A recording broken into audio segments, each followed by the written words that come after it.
Assalamualaikum warahmatullahi wabarakatuh. الله لا إله إلا هو الحي القيوم. Spirit, be here with me. Assalamualaikum everyone. Hello, it's me Fahim Ashraf Alamin. So let's begin without wasting any more time. Let's start my today horror stories videos. তো আপনাদের জানাই আবার রহস্যময় পৃথিবীর কৌতূহলের স্বাগত। আজকে আপনাদের মাঝে এমনই আরো একটি দুর্লভ ভয়ঙ্কর ভৌতিক ঘটনা উপস্থাপনা করব, যেটা অনুভব ও আপনার অনুভূতিকে শিহরণ জাগাবে। তো আর দেরি কিসের, চলুন ঘটনায় যাওয়া যাক। গ্রামের নাম ইসাপুর, ছদ্মনাম। শহর থেকে দূর এক নিস্তব্ধ জনমানবহীন স্থানে বসতি গড়ে ওঠে, সেই থেকে নাম হয় ইসাপুর। গ্রামের এক প্রান্তে মুসলিম পরিবার আর অপর প্রান্তে সব সনাতন ধর্মাবলম্বীদের বাস। আমি সেখানে বেড়াতে গেলাম একজনের বাসায়। যাদের বাড়ি আমি বেড়াতে গেলাম তাদের বাড়িটি মূল গ্রাম থেকে আরেকটু ভিতরে।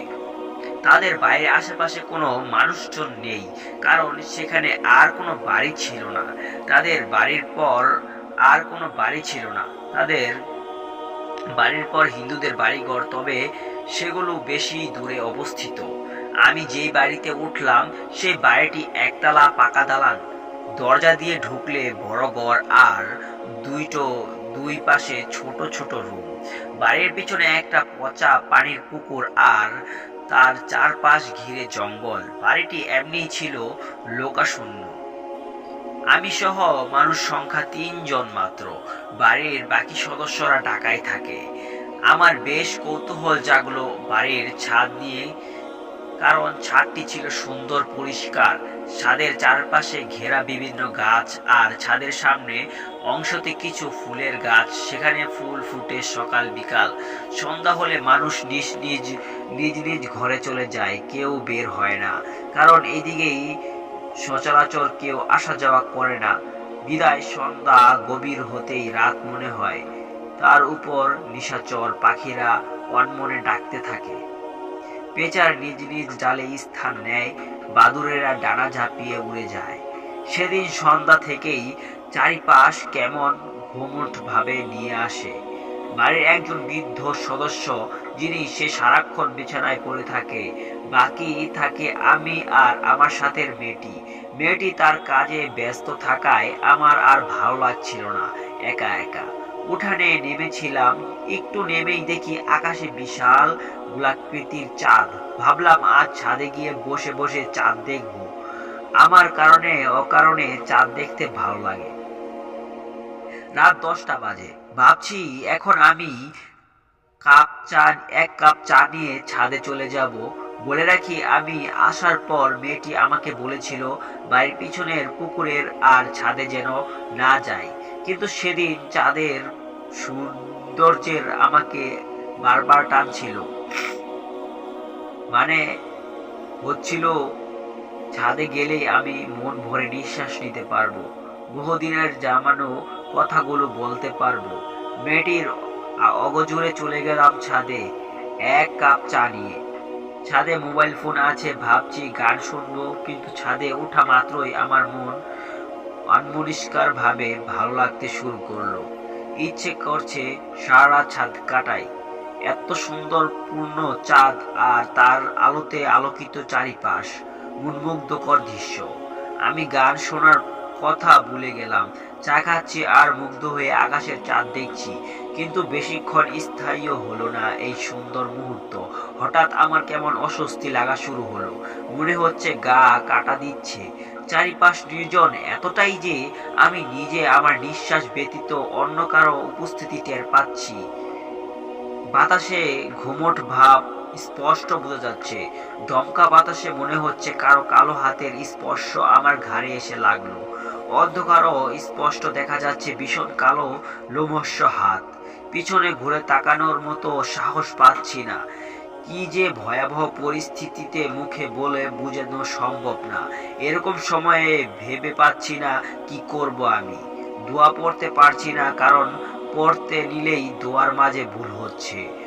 প্রাণপণ চেষ্টা করে যাচ্ছি দোয়া পড়ার। আমার সারা শরীর ঘেমে একাকার। আমি যখন হাল ছেড়ে দিব ভাবলাম, ঠিক তখনই মেয়েটি আমায় খুঁজতে খুঁজতে ছাদে আসলো আর দেখলো আমি সোজা হয়ে দাঁড়িয়ে একা একাই কথা বলছি আর ঘামছি। সে এসে আমাকে ধাক্কা দিলে আমি সম্বিত ফিরে পাই। তারপর সে আমায় নিচে নিয়ে যেতে চাইলে আমি তার পিছন হাঁটতে হাঁটতে আগাই। একবার পিছন ফিরে তাকাতেই দেখলাম বড় গাছটার মগডালে লাল টকটকে দুটি চোখ আমার দিকে তাকিয়ে হাতের ইশারা দিয়ে ডাকছে। আমি চোখ সরিয়ে তাড়াতাড়ি নেমে গেলাম। ঘরে ফিরতেই সে আমাকে বারণ করলো আর যেন ছাদে না যাই। আমি মাথা নেড়ে শুয়ে পড়লাম। রাতে ঘুম আসছে না, বারবার মনে পড়ছিল সেই মুহূর্তটা। গভীর রাত, হঠাৎ অনুভব করলাম আমার পায়ে কারো ঠান্ডা হাতের স্পর্শ। মনে হচ্ছে প্রাণহীন কারো হিমশীতল হাত আমার পা দুটো ধরে রেখেছে। আমি সাথে সাথে চিৎকার দিয়ে উঠে ফোনের লাইট জ্বালিয়ে বসলাম। ভয়ে গা কাঁপছে। কিন্তু আশ্চর্য, মেয়েটি আমার চিৎকার শুনল না, বরং সে ঘুমিয়ে আছে। আমার ভিতরে আবারও অজানা একটা কৌতূহল, একটা অলৌকিক আকর্ষণ আমাকে টানছে। আমি একটা ঘরে চলে গেলাম। উঠে হাঁটতে হাঁটতে ঘরের দরজা খুলে উঠান পেরিয়ে বাড়ির পিছনের পুকুরে যাওয়া শুরু করলাম। আমার এখন আর কোনো কিছু নিয়েই খেয়াল নেই। এক অজানা শক্তি আমাকে নিয়ে যাচ্ছে। পুকুর পাড়ে গিয়ে যা দেখলাম, আমার সারা শরীর অবশ হয়ে যেতে লাগলো। দেখলাম ঘাটে বসে একটা মেয়ে, চুলগুলো উস্কো খুস্কো তবে বেশ লম্বা। সে চুলগুলো বিশাল একটা কাঁচা মাছ বেশে খাবলে খাবলে খাচ্ছে। তার চেহারা দেখা মাত্রই আমি বাকহারা হয়ে গেলাম। এত বিচ্ছিরি ভাবে জখম করা চেহারা আমি কখনোই দেখিনি। মেয়েটির গলায় একটি রশি বাঁধা, সে মাস খেয়েই চলেছে। হঠাৎ সে মাথাটা ঘুরিয়ে আমার দিকে তাকাতেই আমার মনে হলো আজ আর আমার রক্ষা নেই। ভয়ে দোয়া পড়তে শুরু করলাম। তবুও সেটি উঠে আমার কাছে আসতে লাগলো। আস্তে আস্তে আমার কাছাকাছি আসতেই হঠাৎ কোথাও ফজরের আজানের ধ্বনি বেজে ওঠে আর সেটি উধাও হয়ে যায়। আমারও ঘোর কেটে যায়। আমি আর দেরি না করে ততক্ষণে জায়গা ত্যাগ করে দৌড়ে চলে ঘরে আসি। তারপর সকাল হতেই আমি ঘটনা খুলে বলি মেয়েটিকে।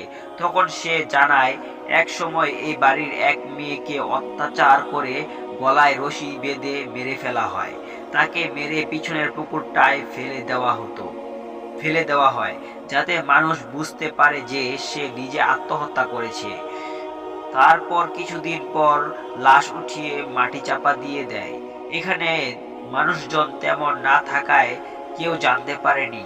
এরপর থেকেই এই বাড়িটি প্রায় তার ছায়া কিংবা পুকুরে তাকে নামতে দেখা যায়। এই ছিল ইচ্ছাপুরের আধার গল্প, লেখক ইসরাত জাহান শিলা। ঘটনাটি আপনাদের কাছে কেমন লাগলো এবং গল্পের ছোট ছোট লেখা ভুলগুলো ক্ষমা সুন্দর দৃষ্টিতে দেখবেন। সম্ভব হলে ভুলগুলো কমেন্টে জানিয়ে দিবেন। তো এই ঘটনাটি খুবই ভালো লাগলো। আপনাদের কাছে কেমন লাগলো অবশ্যই কমেন্টে লিখে জানাবেন। আর হ্যাঁ, আপনার কাছে এবং কালেক্ট করা যদি এরকম ঘটনা থাকে বা আপনার কারো কাছ থেকে শোনা এরকমই ভয়ার্থক ভৌতিক ঘটনা থেকে থাকে, আমাকে শেয়ার করতে পারেন রহস্যময় পৃথিবীর কৌতূহলে। তো দেখা হচ্ছে পরবর্তী আরো একটি লোমহর্ষক গা হিম করা ভয়ঙ্কর ভৌতিক ঘটনা নিয়ে। তো ততক্ষণ ভালো থাকুন, সুস্থ থাকুন, নিজের খেয়াল রাখুন এবং চারপাশ নজরে রাখুন। আল্লাহ হাফেজ।